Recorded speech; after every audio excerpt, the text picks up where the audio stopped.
Good morning student. Today in our third standard we will continue our second chapter. We are learning about the different types of animals. There are so many varieties of animals that are found in our surrounding. Some of the animals they differ in their size. Animals they differ in their color. Animals they differ in their habitat. Animals they differ in their way of movement. Some of the animals they are very useful to us, whereas some of the animals they are harmful to us.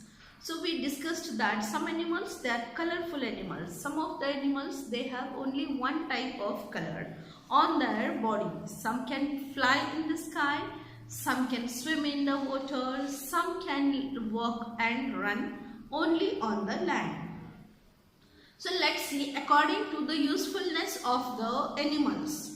People love to keep animals. We like to keep animals like cats, dogs, even oxen, buffaloes, horses, etc. But do we like the rats, mice in our home? No, we don't like it.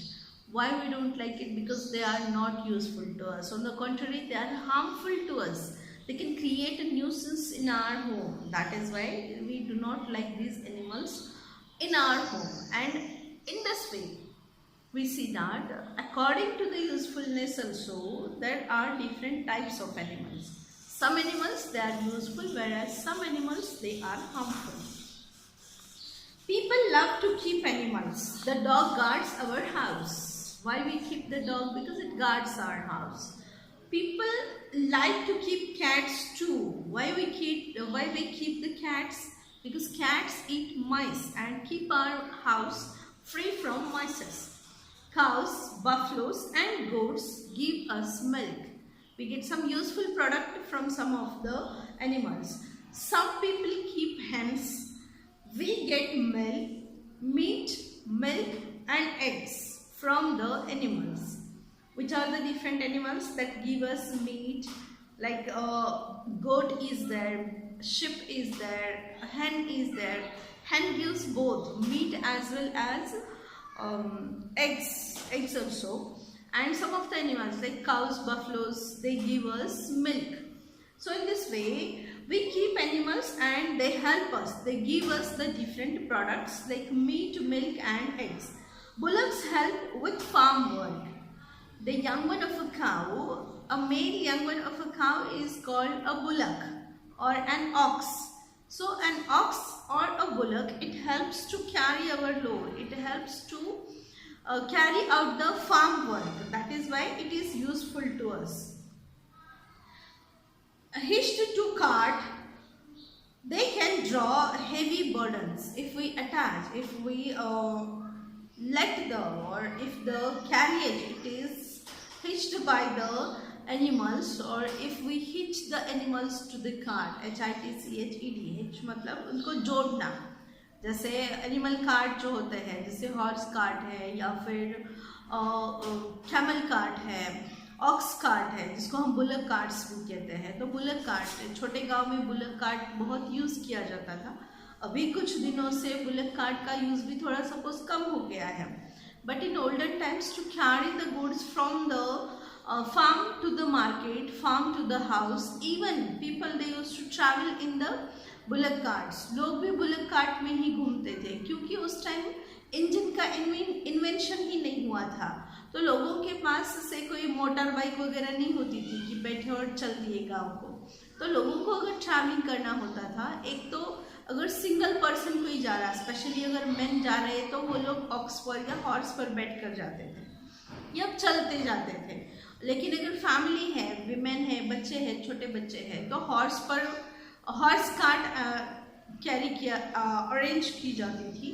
Horse cart में या bullock cart में, bullock cart को ऊपर से थोड़ा सा temporary छत लगा के उसमें बच्चों को वगैरह बिठा के फिर लेके जाते थे एक गांव से दूसरे गांव. पहले ऐसे बस स्टैंड पे जाओ, बस पकड़ो और चलो, या फिर स्टेशन जाओ, रेलवे पकड़ो और ट्रैवलिंग करो. ऐसे नहीं होता था क्योंकि तब ये जो बस है या फिर ट्रेन्स है वो सिर्फ बड़े बड़े शहरों में ही होती थी और बहुत कम होते थे. ट्रेन्स कहो या बस कहो, बहुत कम होते थे. अभी तो कॉमन हो गया है.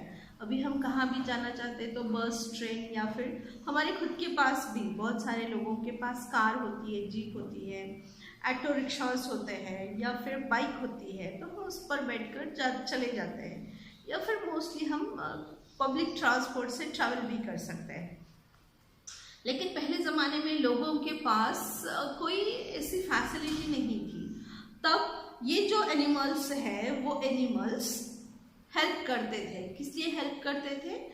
ट्रैवलिंग में हेल्प करते थे, गुड्स कैरी करने के लिए हेल्प करते थे। हमारा जो हेवी सामान होता है वो सामान उठाकर एक प्लेस पर से दूसरे प्लेस पर या फार्म से लेके मार्केट तक लेकर जाने में ये जो एनिमल्स है वो ही हेल्प करते थे। Horses and donkeys too are used to carry burdens. We look after the animals we keep. We feed them. जो एनिमल्स हम हमारे घर में रखते हैं हम उनकी केयर भी लेते हैं ना। देखो कोई एनिमल है, जैसे अगर तुमने घर में डॉग रखा है तो तुम उसकी केयर लेते हो।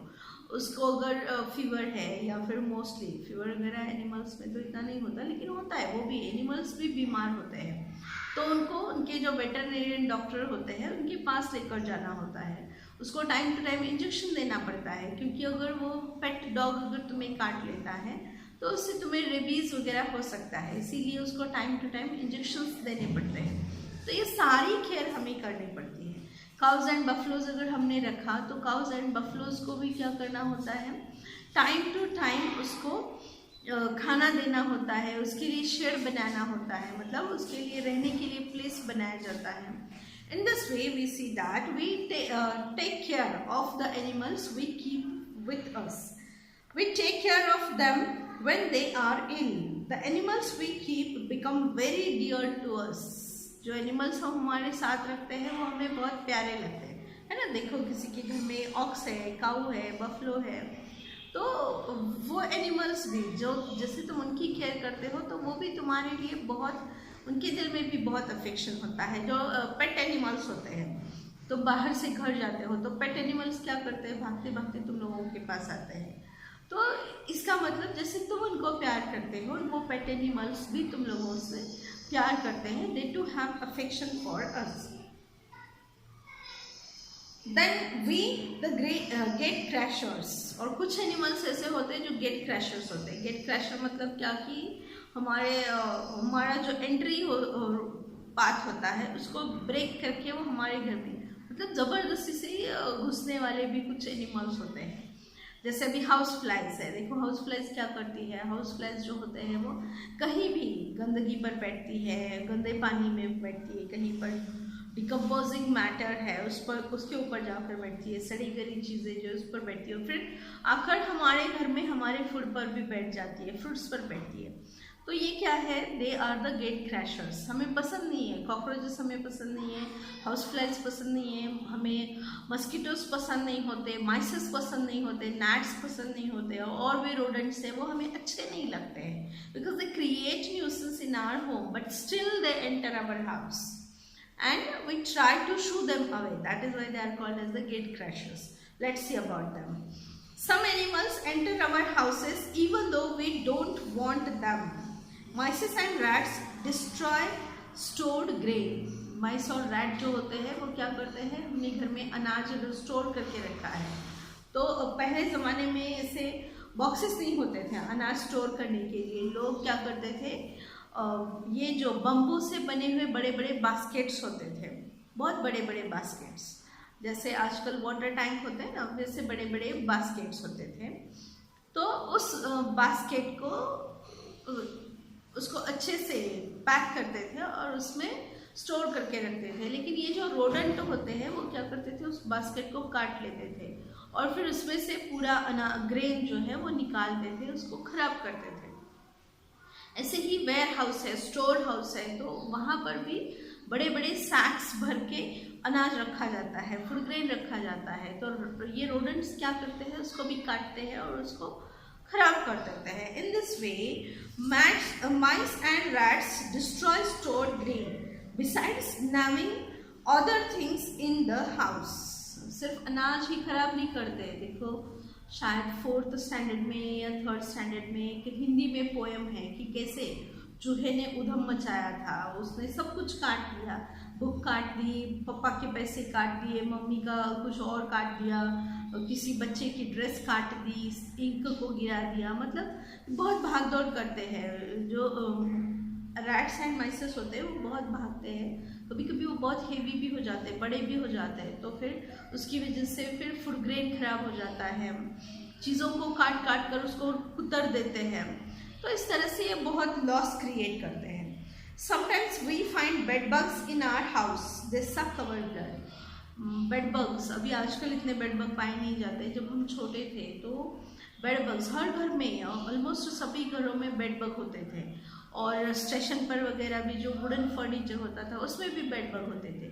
बेड बग क्या करता है, बहुत छोटा सा इंसेक्ट होता है, वो फिर इंसान को काट लेता है, काट काट के उनका खून चूसता है। जैसे मस्कीटोज हैं, मस्कीटोज जैसे हमारा ब्लड सॉक कर लेते हैं, सक कर लेते हैं, चूस लेते हैं, वैसे ही ये बेड बग जो होते थे वो भी पूरे घर में लोगों का खून चूसते थे। Spiders make cobwebs in the house. ऐसे ही स्पाइडर्स भी क्या करते हैं, घर में कॉबवेब बना देते हैं, जालियां बना देते हैं। Mosquitoes, flies, gnats and cockroaches are a nuisance too. Even so, these troublesome animals too have an important place in nature. भले ही हमारे लिए ये एनिमल्स न्यूसेंस है, हमारे लिए तकलीफदायक है, लेकिन फिर भी उनका भी कुछ इम्पोर्टेंस इस एनवायरनमेंट में है। उनको खाने वाले भी कुछ दूसरे एनिमल्स होते हैं, जिसकी वजह से नेचर ने उन्हें बनाया हुआ है। Okay, understand? So again there are many points. Those points we will discuss in our tomorrow's video. Let's stop here.